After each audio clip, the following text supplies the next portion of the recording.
Hi, this is Paul Kowert, and you're listening to Bluegrass Jam Along, the podcast for anyone and everyone who plays bluegrass.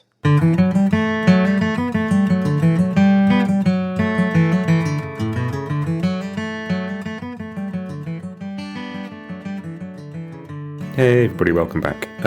The main interview this week is with Nick Lloyd of Nick Lloyd Double Basses, who made a bass for Paul Kowert. But I thought it'd be really cool just to quickly chat to Paul as well about the bass, about working with Nick, about what he was looking for, and that's what this episode is. So we've got a short interview with Paul coming up, and after that you'll get to hear Paul play the bass on a track from Hawktail's latest record. So stick around at the end for that. Here comes the interview, and I'll add the track on at the end. So welcome back to Bluegrass Jam Along, Paul Kowert. Thanks for doing this. Of course. Nice to see you again, Matt.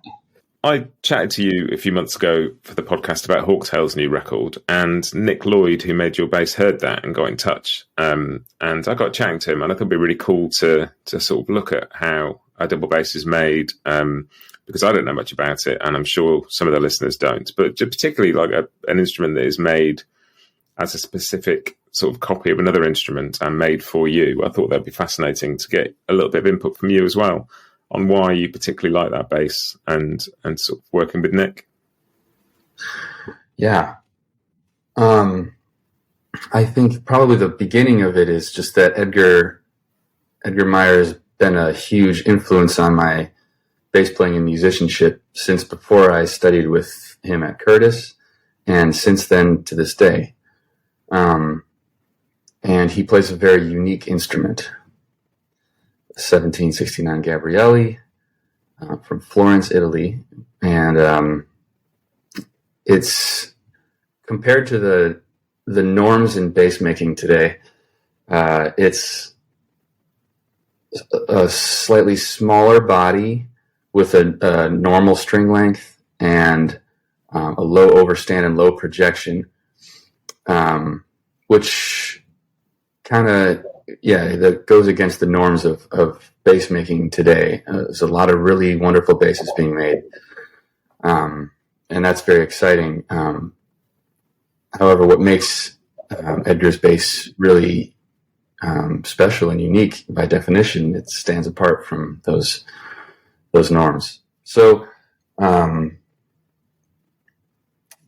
was looking for something like Edgar's bass for years, and found some old instruments that were really wonderful and could have worked, but for something like maybe one of them is just extraordinarily expensive. One of them has just a weak point in one register that's really important to me.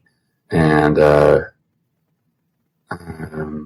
so I wasn't really finding anything I could really be confident about and move forward with. And Nick had been working on making me a bass for a couple years, and was showing me basses that were a lot like what he had been making, which are more in the vein of the norms of bass making, and in terms of the size of the body and the projection and all that stuff. So he was determined to make me something that I liked. And so he said, "What do you want?" And I said, "I really wish I had something like Edgar's bass." So he said, "Well, let's copy it." And I'm lucky that Edgar has been a presence in my life, and helped me out with bass playing and music for a long time, continues to. And so he let us take measurements of the bass and make a copy. And that's really cool. I mean, it's the idea of replicating, and I guess there's a bit of risk in that, replicating an instrument that you know so well and is part of that sound that you've heard for years and years and years. Like the first time you get to play that, this sort of expectation must be enormous. Yeah, I mean, I think maybe that's built on an idea that isn't quite actually the truth, in terms of if I had really thought about this and realized this, I might have tried to pursue making a copy sooner. The point isn't to make something that sounds just like his bass. For me, maybe it is for Nick. For me, it's just getting the best bass for what I'm looking, the best bass I can get for what I'm trying to do. That's the point. I mean, almost in a way, like, would it be weird if it sounded exactly like his bass? Right. Like, that would be kind of weird. And it doesn't sound exactly like it. And I don't actually, I'm trying to think if anybody, Zygmunt Tovich is like this violin maker of great renown who, do any of his copies or, finest instruments sound exactly like one of the things that they are inspired by? I don't even know if that's the point. I don't actually know. Yeah, and that's a really cool way of looking at it, sort of being inspired by rather than like it being an exercise and trying to recreate something. Well, I think in the end you get what you get.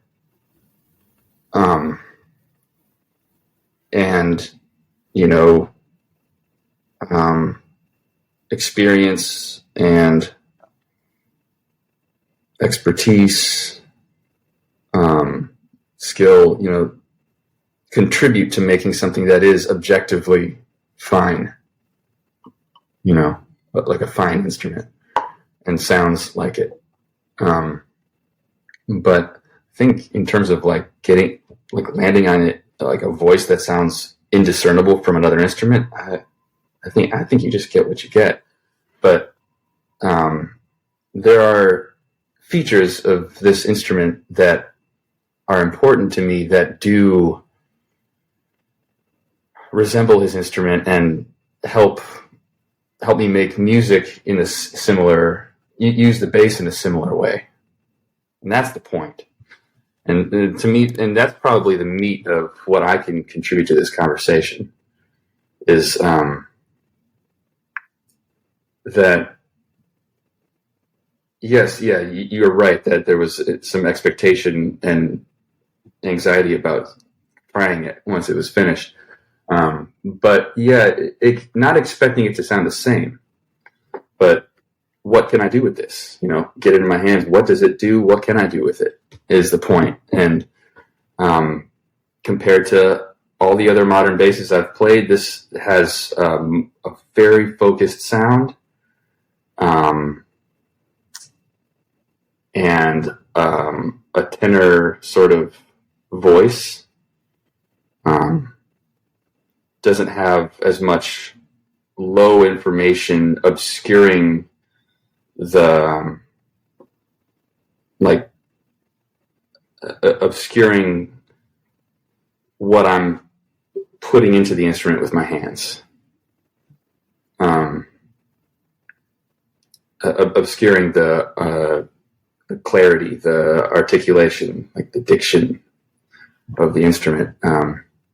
That doesn't have a bunch of the certain low range that other basses do have that obscure that stuff. In a nutshell, that's what I was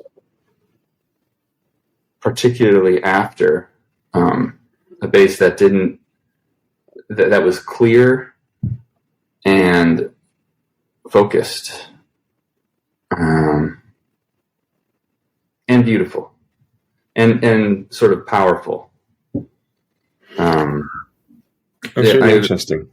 Just sort of describing a voice there, because both in Hawktail and Punch Brothers, sort of the instruments are arranged as like I sort of hear voices when I hear those instruments. Whereas if you had a double bass in an orchestra that is surrounded by 75 other instruments, it plays a very different role. And when you've got 4 or 5 acoustic instruments played together, the individual voice of each one stands out much more than it would in a string ensemble. And something that's maybe got a bit more like tenor, as you describe it. It's really interesting. I hadn't thought about that as a as a thing, but certainly, particularly when you play bowed up the neck quite a lot and play a lot of melody lines, something that has that. That makes a huge amount of sense to how I've heard you play it. Well, and actually,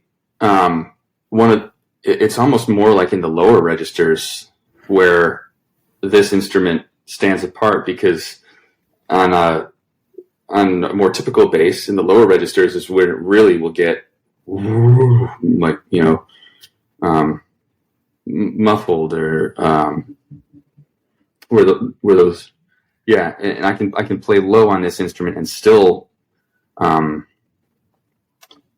be articulate, and the pitch is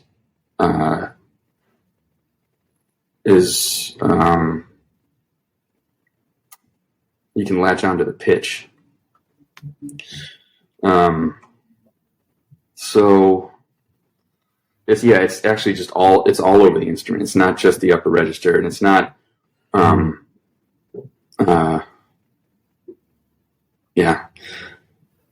it's not so ringy. Like a lot of basses these days are kind of ringy. They like, you play a note and you almost hear a resonance in the instrument. That is kind of alluring to a lot of people. And that's actually not what I am looking for. That kind of like obscures the clarity to me. And you're really interesting to sort of talking about, like partly sort of coming back to just wanting a bass that could do what you wanted it to do, like describing it as a tool, as to how much it costs and how much time it takes to put together and how much craftsmanship goes into it. It is there to serve how you want to make music, but and the way you phrased it was about what you put into it with your hands. And sort of flip back to the bit about sounding like an instrument it was copied from. You never will, because that instrument has much older wood in it, but also you're playing it, and like you will sound like you, and Edgar will sound like Edgar. Whatever you'll play, like all great musicians have a voice that is not entirely, or even mostly, to do with the instrument they play. Like the instrument can bring it out, and you look for an instrument that amplifies your voice rather than the other way around, I guess. Yeah, it's kind of a complex thing, and I think my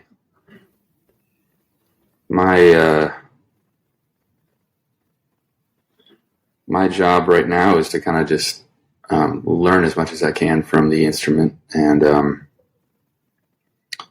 kind of let it influence me as much as I can. I'm not 18 anymore, but I can try to be. And as I come to the instrument, and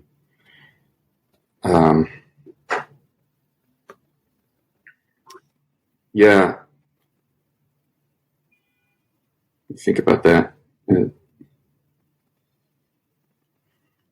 It's influencing the way I play. I'll say, yeah, that's happening. I can choose different fingerings. I can play different registers on different strings. I can play a higher register on lower strings. I can achieve like articulation on the instrument in a different way. And so, yeah, I'm trying. I'm coming to the instrument. I'm coming towards it as much as I can. Yeah, and I love that idea of it almost like it's a conversation with the instrument rather than, like I described it as a tool, which is maybe slightly clumsy in that it responds to, you're basically using it to achieve a function, but actually the way you just described it sounds much more like for you to be learning from the instrument as well, and for that to be an ongoing process of you putting something into it and it puts something into you. And I find that fascinating. Any instrument, any musician who has a long-term relationship with a single instrument, like you think of Tony Rice and his, the antique, or there's so many players out there that have a sort of lifetime relationship almost with one instrument, and I find that fascinating because it's you get so used to people getting bored and flipping a guitar and getting another one, or wanting to try everything, and the idea that somebody might spend, like the bassist Danny Thompson has a bass that he I think he calls it Victoria, that he's, been playing for decades. I love Danny Thompson. He's been playing that for decades, Yeah. And I just find that really, there's something quite moving and inspiring about that kind of relationship with an instrument. Yeah. I mean, ultimately, I've been looking for an instrument that does certain things as much as I can find. But ultimately, you play the instrument, and you let it guide you as well. I mean, you have to. The music is coming out of that box, and it's got to sound like music. Cool. It's really great catching up with Paul again, and I hope you found that interesting. Do go and listen to the interview with Nick about making Paul's bass. That was a really cool conversation too. This track coming up here is called Updraft, and it's the fourth track of Hawktail's recent record, Place of Growth. And I had a chat with Paul about having a little sample in here so you could hear the bass, and this is the one he was really keen to use as a great example of how the bass sounds. So here comes a bit of Updraft. Thanks for listening. I'll see you next time. Happy picking.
Bluegrass Jam Along is proud to be sponsored by Collings Guitars and Mandolins, making some of the finest guitars and mandolins in the world since the 1970s.